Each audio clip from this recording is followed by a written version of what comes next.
What new idea or project are you dreaming of, but maybe don't quite know how to start, or maybe don't really even know if it's possible for you? If something instantly popped into your mind, please stick around for this episode. My name is Carly, and welcome back to the Life Changing Learning podcast.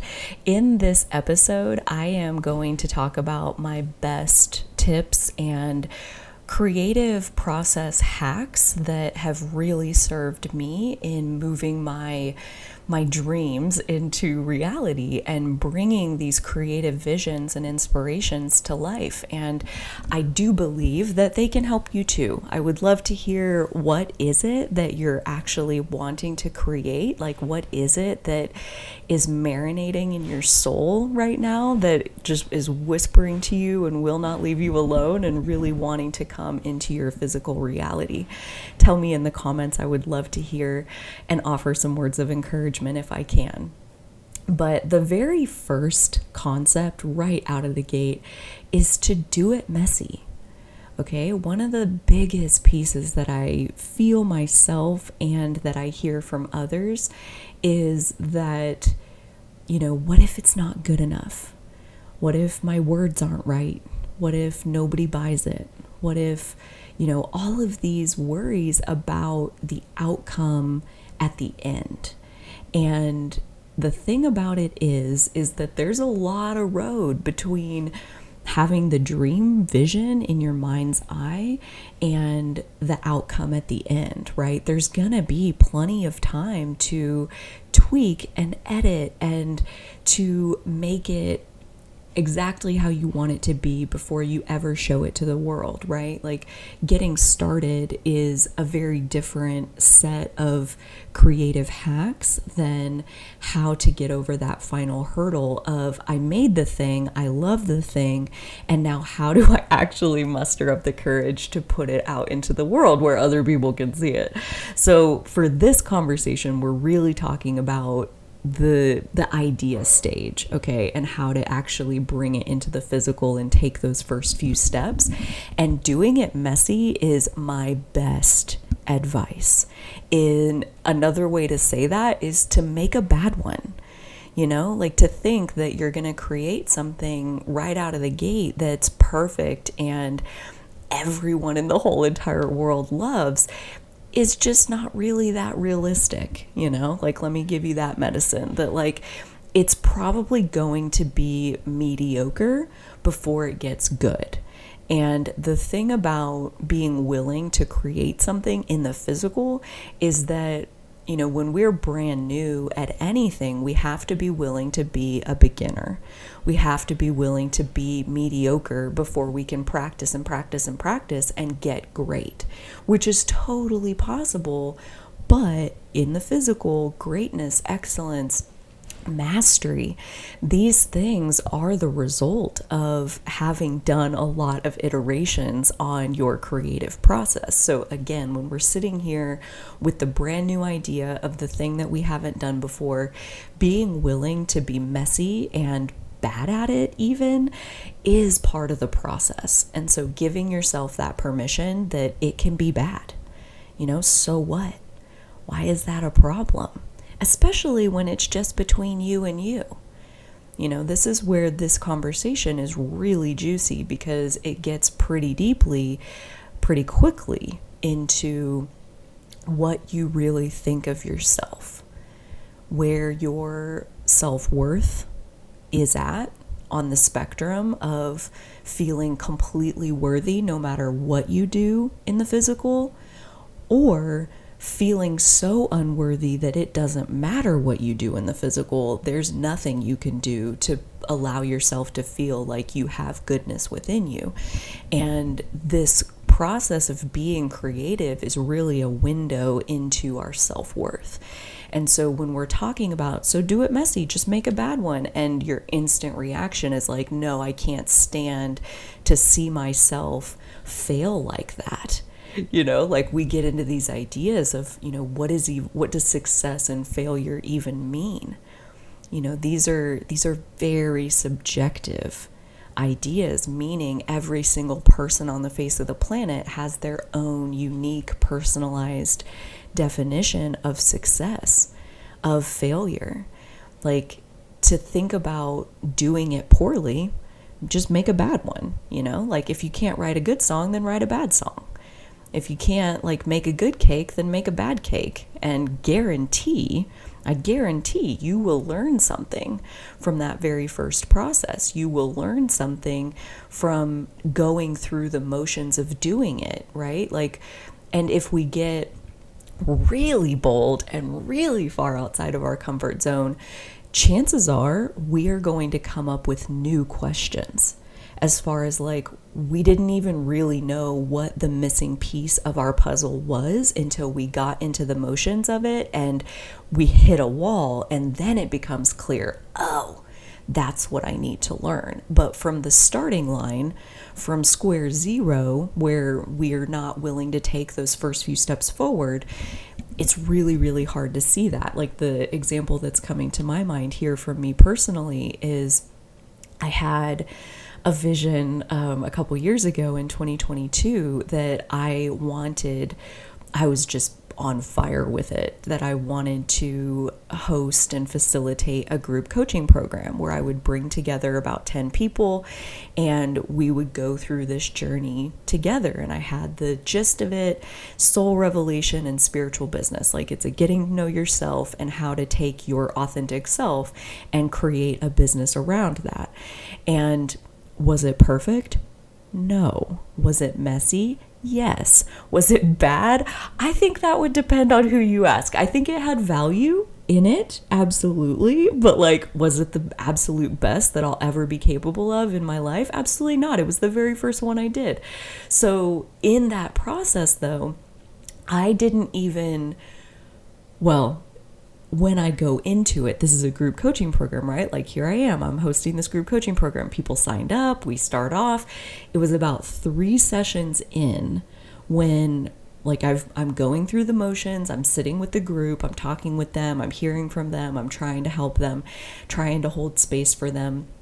And it was in that hitting of the wall moment that I realized I don't think I understand what coaching even is. I think I need to take a step back, which, you know, at that point, we're 3 sessions into a 12-session program. So we're going to have to keep going in some ways, but I need to take a step back in this other way, in myself personally. And I need to do a little bit of research and study around, like, what is my job as the coach? Because basically what really happened, this is like the nitty-gritty details of it, there was somebody there who I felt like I can't help her. I don't know how to help her. And it was this helpless, powerless, very vulnerable and insecure feeling that came up inside of me, and I cried it out because I don't know how to help her, and my job is to help her. And so I go studying, and I actually found my way into this workshop on shame. And that was absolutely life-changing for me personally, just like in general, but also in terms of really illuminating that my job is not to help her, right? Like, I was feeling so ashamed because I can't help her. I don't know how to help her. Like, I'm at a loss. I have no tricks in my toolbox that will cut through the resistance that she is in. I don't know how to get her out of her resistance. And what I realized in the shame workshop was that my job is not to help her. Her job is to help her. My job as the coach, as the facilitator, is to hold open space, is to trust in her resourcefulness, that she can help herself, and to prompt her and ask her and help guide her into herself, right? Like, my job is not to have the answer. My job is to have the question. And this was a turning point that I feel like set me free in so many different ways in my life. And it was thanks to this person's resistance that, like, I don't know how to solve this. What do I do? And like, if I had sat there on square zero at the starting line of group coaching program and like tried to perfect my content and perfect my content and perfect my content all before I ever launched the program, which I feel like is what a lot of people do. They try to get it totally right in their mind before they actually start putting it into action. If I had done that, I never would have even known the real question, like, what even is my job in this space of healing arts? Like, what is my role when I sit with people across from someone? Is it my job to have their answer? Because when I went into the group coaching program initially, those first few sessions, that was my job, was to give ideas and give helpful solutions and provide, potential action steps. Maybe you could try this, maybe you could try that, maybe you could try that. And like, this particular woman was not having any of it. She was just as locked in to her mindset, her resistance. No matter what I threw at her, she was like deflecting every single idea I had, and I felt completely powerless against it. But in that moment, in the brilliant hitting of the wall, in the brilliant smacking your face and breaking your nose on the wall, I discovered what my real question is, right? What is my real work here? And not even here in this group coaching program, but like here in this life, here on this planet, here in this time. And so had I not started, had I not been willing to do it messy and make a bad one and just get into it so that I could like really figure it out from the inside, I never would have discovered the real question. And so from that, I went on this journey of, I'll tell you my solution that I came up with for myself, just in case you're resonating with exactly what I'm talking about here. But I was like, you know what? I'm really not good at asking people questions. I'm really good at providing solutions and, like, here, oh, you have a problem? Here, let me take that problem and let me solve it for you. And then I'll hand you back the solution. Right? Like, that was very much my MO at the time, and it was not working. It's not working. And I was very frustrated. So as I realized, like, it's not my job to have her answer. She has her answer, right? She has her own higher self. She has her own connection to infinite intelligence. She is an extension of God, same as I am an extension of God. Same as my inspiration flows through me, her inspiration flows through her. So my role is to ask questions and to chip away at, her story and her awareness and dig deeper into what's underneath what she's saying, right? I had been so quick to take what she was saying and want to solve it. And her being locked in, I see now, was because the things that she was able to say on the surface weren't the real issue. And so it wasn't even about like, here, let me come up with like how to ask the right questions so that I can solve her resistance. It was like really surrendering and relinquishing the control that like that's not even my job. Okay. So what I ended up doing was just Googling coaching questions. And if you Google coaching questions, you'll have about 2 billion responses in less than a second. And all of these different websites that are like my 20 go-to coaching questions or 200 coaching questions. And they're just lists and lists and lists and lists and lists and lists and lists of questions out there that people have already written. And so every day for about 2 weeks at this point, this is a few sessions in to my group coaching program, every day, every morning, as part of my morning time, I would Google coaching questions and I would click on the next search result and I would read the question and I would write it in my journal. And then I would read the question and I would write it in my journal. And then I would read the question and I would write it in my journal. And I called that questions practice. And I would do about 30 minutes a day for about 2 weeks. And so 30 minutes, I'm just reading the question, writing the question, reading the question, writing the question. Like, I'm not trying to answer these questions for myself. I'm not trying to think, like, do I actually want to use that question or not? for me personally, like I learn best when I hear something or when I'm writing it down. And so that's why for me, I would read the question out loud to myself and then I would write it down as a way to like feed that into my subconscious mind. And after about 2 weeks, I started to notice that my reflex, like we have our knee-jerk reaction that can be really hard to train ourselves out of. But like my knee-jerk reaction when I was listening to people was no longer like, oh, here's an idea that here's the thought. It was a question. It was, I wonder what they mean by success. I wonder why they're tearing up while they're telling me this. I wonder, they've said now the word unfortunately 6 different times in this conversation. I wonder, why do they always look at it from this unfortunate, like I started to like really see that my brain was like curious.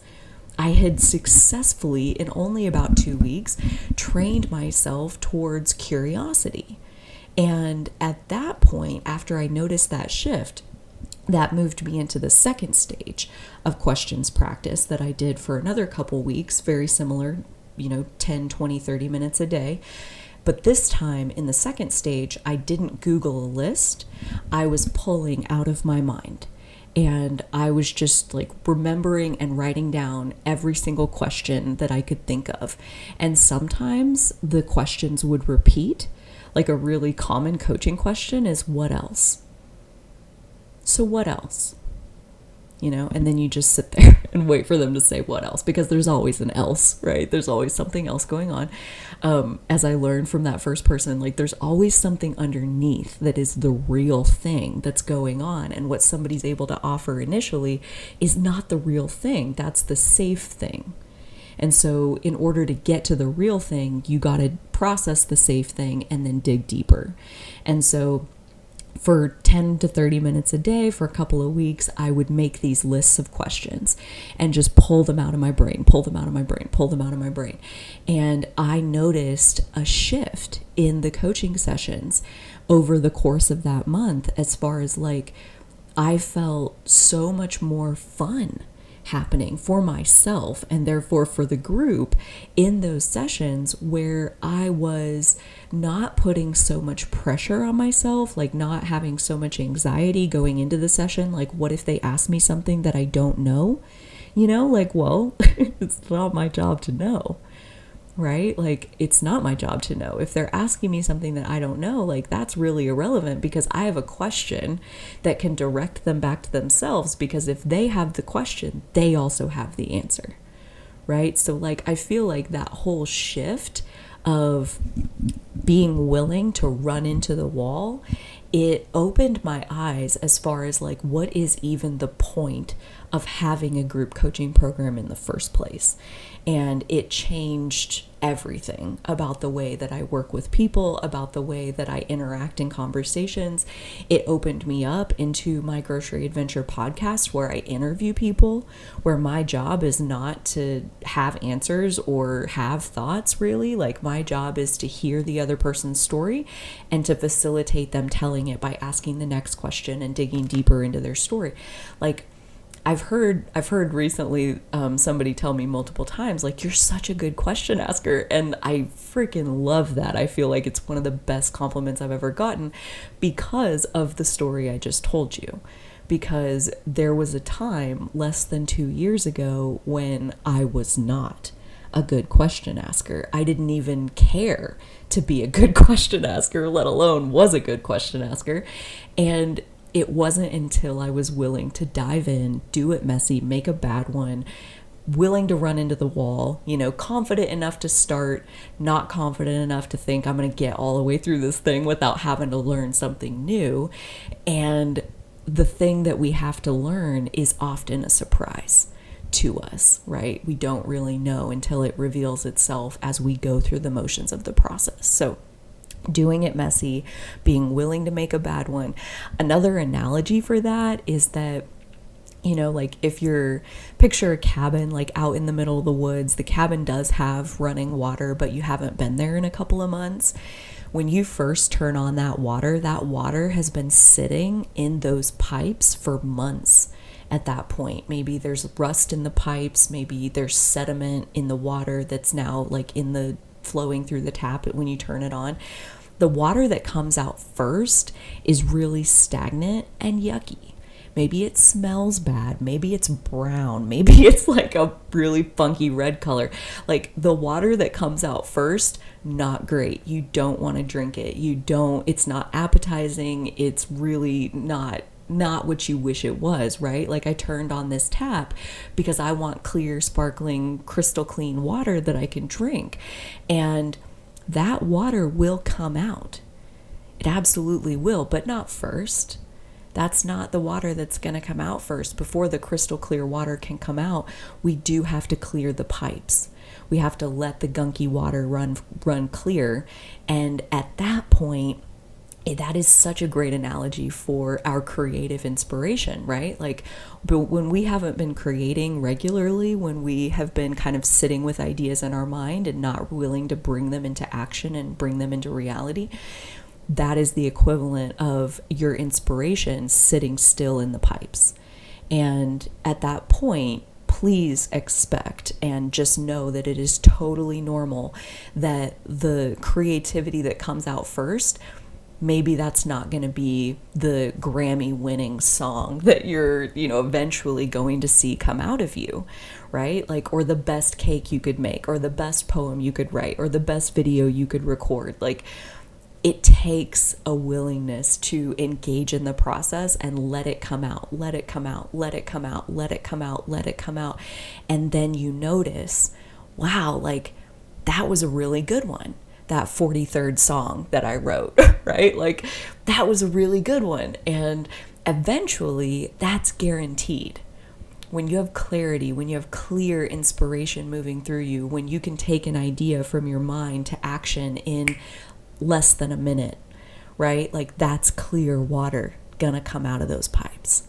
And that's a really exciting thing. It's an exhilarating thing. It's literally the reason that I make this podcast. It's the reason that I encourage people to lean into their authenticity. It's a reason I encourage people to lean into their creativity, to lean past fear, to overcome your fear, because there is nothing, I swear to you, there is nothing more exhilarating than getting to bring your vision into reality.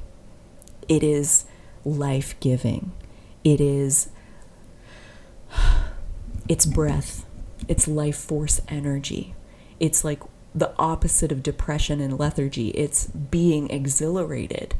And I wish that for everyone. And so I'm going to leave you with one more idea. And that is, what is the real purpose of what you're doing? Right? Like, again, I think we can get really caught up in terms of thinking that the purpose of writing the book is to sell the book. And that's where we get into this really dicey territory of what if it's not good enough? What if the words aren't good enough? Yada, yada, yada. And that's where we can really judge the outcome, because we think the outcome, like having a book written, that's our purpose, or sharing our message, that's our purpose. And I love this very alternate view of purpose from Dr. Carolyn Leaf. And she says, your purpose is not the thing you do. Okay, that's the first part. And I really want to let that sink in. Your purpose is not the thing you do. And I want to invite you to really let that sink like a stone down into the core of your being. Your purpose is not the thing you do. And what does that feel like? Because to me, instantly, it relaxes me. And that's how I personally judge truth, is that it relaxes me into the safety of this moment, right? It takes the pressure off. It takes the angst away. Your purpose is not the thing you do. It is the thing that happens in others when you do what you do. It is the thing that happens in others when you do what you do. Your purpose is not the thing you do. It is the thing that happens in others when you do what you do. And so why is that so profound? Because it comes at it from a completely different standpoint of like, how do you want people to feel when they experience you or your work or your creation or whatever it is? How do you want them to feel? Right? And I love thinking about this question. I think about this question a lot. I love sitting with people one-on-one. I love making videos. I love making content. And so coming to it from this place of how do I want them to feel? And this would honestly make a great focus wheel if you're familiar with, like, you know, we write the core idea in the center and then we draw spokes off of that center like a sun. Like now you have a sun on your page, and inside of each of the different boxes that's created there, maybe you have 8 or 10 different sections around the circle. How do you want them to feel when they interact with your work? And so see if you can come up with 8 different feeling words that would describe how you want them to feel when they interact with this idea, this creation that you have in your mind, this thing that you can envision but haven't been able to bring into the physical. What would you want people to feel when they interact with it? Some of the ones that come to my mind are safe. That's always my first one that always comes to mind. And, typically these are a reflection of ourselves. Like we tend to create things that we personally need in the world, meaning we create things that help ourselves feel how we want to feel. And chances are there's going to be a large group of people that feel the same way about your creation as you do. And so one of the main ones for me is safe. Another one is seen. I want people to feel seen. I want them to feel understood. I want them to feel not alone. I want them to feel uplifted. I want them to feel joy or humor or, feel their own delight. I want them to feel inspired. I want them to feel capable. I want them to feel empowered. Like these are just a few, right? And like see how quickly and how many, I can keep going and going and going about how I want people to feel when they interact with my work. And so when I think about it like that, the reason I like this is because our purpose is not just one thing, right? Like when we come to it that way, I'll bet you realize that in many, many ways, you are already living your purpose. And this idea that you have is just one more way to bring that purpose to life. And what is that purpose? Creating those feelings in other people. These are just some thoughts, right? That's all a podcast ever is just sharing of ideas and information.